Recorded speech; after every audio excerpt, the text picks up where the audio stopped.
আমেরিকার সাথে ইরানের যুদ্ধবিরতির অর্থ এই নয় যে যুদ্ধ বন্ধ হয়ে গেছে। ইরান হাড়ে হাড়েই বোঝে আমেরিকা যে কোনো সময়ে ইরানকে আবারও ছোবল মারতে পারে, কারণ মধ্যপ্রাচ্যে এই মুহূর্তে সবচাইতে অসহায় অবস্থায় আছে রক্তপিপাসু গণহত্যাকারী বেঞ্জামিন নেতানিয়াহুর ইসরায়েল রাষ্ট্র। তাই ইসরায়েল রাষ্ট্রকে নতুন করে সহায়তা দেওয়ার জন্যে আমেরিকার যে কোনো সময় ইরানের উপরে ঝাঁপিয়ে পড়তে পারে। তাই আয়াতুল্লাহ মুজতবা খামেনি তিনি এই যুদ্ধবিরতির সময়কেই কাজে লাগালেন ইরানকে নতুন করে শক্তিশালী করবার জন্য। আমেরিকার জন্য আজকের দিনের সবচাইতে বড় দুটো দুঃসংবাদ রয়েছে। প্রথম দুঃসংবাদ আপনাদের জন্য, এই মুহূর্তে আমেরিকার অভ্যন্তরে বড়সড় ভূকম্পন শুরু হয়েছে। আমেরিকার ইন্টেলিজেন্সে দেওয়া একটি খবর এই, ডোনাল্ড ট্রাম্পের দেওয়া হুমকিকে উড়িয়ে দিয়ে চীন এবার জাহাজ ভর্তি অস্ত্র পাঠাচ্ছে ইরানের উদ্দেশ্যে। আর এই খবর প্রকাশ করেছে খোদ আমেরিকার গোয়েন্দা বিভাগ। তাই ডোনাল্ড ট্রাম্প যিনি হুমকি দিচ্ছিলেন গোটা ইরানের সিভিলাইজেশনকে ধ্বংস করে দেবে, ইরানকে প্রস্তর যুগে পাঠিয়ে দেবে, সেই আমেরিকা এবার প্রস্তর যুগে যাওয়ার জন্য প্রস্তুত থাকুক। কারণ আমেরিকার জন্য আরো একটা বড় দুর্ঘটনা রয়েছে।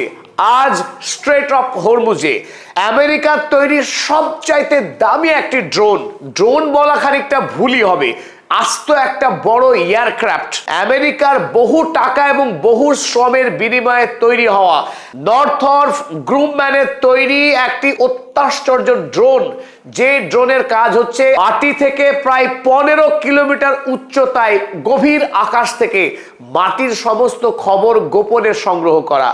সেই ড্রোনকে আজ অলৌকিকভাবে ভূপাতিত করে এবং এখন ভয় হচ্ছে আমেরিকার এই বহুমূল্যবান ড্রোন আগামী দিনে ইরান রিভার্স ইঞ্জিনিয়ারিং না করে ফেলে, কারণ এই ড্রোন ধ্বংসের কোনো খবর পাওয়া যায়নি। চলুন আমরা এই খবরগুলো এবার ডিটেলসে দেখে নিই। এই মুহূর্তে চায়না এবং ইরানের বন্ধুত্ব যে কি শক্তিশালী হয়েছে, কারণ গতকালকেই ইরান জানিয়েছিল যে স্ট্রেট অফ হরমুজ দিয়ে যদি কোনো জাহাজ পার হতে চায় সেই জাহাজকে 2 মিলিয়ন ইউএসডি পরিমাণ টাকা জমা দিতে হবে ইরানের হাতে, আর সেই অর্থ দিতে পারে চীনা ইউয়ানের মাধ্যমে।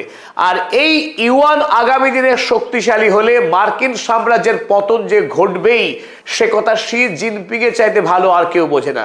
সুতরাং ইরানের মতো গুরুত্বপূর্ণ বন্ধু রাষ্ট্রকে চীন যে অস্ত্র পাঠাবে মার্কিন যুক্তরাষ্ট্রের সঙ্গে সম্ভাব্য যুদ্ধের জন্য, আর সেটা একটি স্বাভাবিক ঘটনা। এই মুহূর্তে ইসরায়েলে ভয়ের আরো বড় পরিবেশ তৈরি হয়েছে, কারণ খোদ ইসরায়েলের সংবাদপত্র লিখছে China plans to deliver air defense systems to Iran in coming weeks. US intelligence reveals, CNN এর খবরকে কোট করেছে খোদ জেরুজালেম পোস্ট। এতদিন ধরে ইরান আমেরিকার বিরুদ্ধে লড়াইয়ে যার জন্য খেসারত দিতে হয়েছিল ইরানের কাছে এয়ার ডিফেন্স সিস্টেম শক্তিশালী না থাকা, সেই ত্রুটিটা ইরান শেষ মুহূর্তে এসে অনেকখানি দূর করেছে বাভার 373 এয়ার ডিফেন্স সিস্টেমের মাধ্যমে।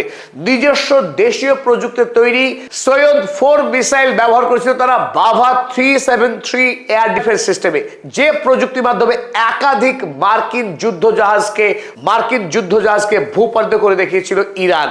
এবার সেইখানে নতুন করে ম্যান প্যাডস এর মতো পদাতিক সেনাদের জন্য চীন পাঠাচ্ছে এই ধরনের ম্যান প্যাডস, অর্থাৎ সৈন্যবাহিনী তারা কাঁধে করে ইরান ভূখণ্ডে ঢোকা মার্কিনী হেলিকপ্টারকে তাক করে অনায়াসে ধ্বংস করতে পারবে ইরানি IRGC সেনারা। কারণ এই মুহূর্তে আমেরিকার যে পরীক্ষাটুকু বাকি রয়েছে সেটা হলো স্থলযুদ্ধ। এই স্থলযুদ্ধে যদি আমেরিকা সেনা পাঠায় তাহলে সেই ক্ষেত্রে আমেরিকা সেনা পাঠানোর আগেই বিস্তীর্ণ অঞ্চল জুড়ে ইরানের বোমা বর্ষণ করার সম্ভাবনা রয়েছে, আর সেই বোমা বর্ষণ করার পর ইরানের সৈন্যবাহিনীকে খুন করে তারপরে মার্কিন সেনারা নামবে স্থল বিজয় করতে। সেই কাজ যাতে আমেরিকা কোনোভাবে না করতে পারে তার জন্য চীন এবার জাহাজ ভর্তি এই ধরনের man pads air defence system বাড়াচ্ছে IRGCর হাত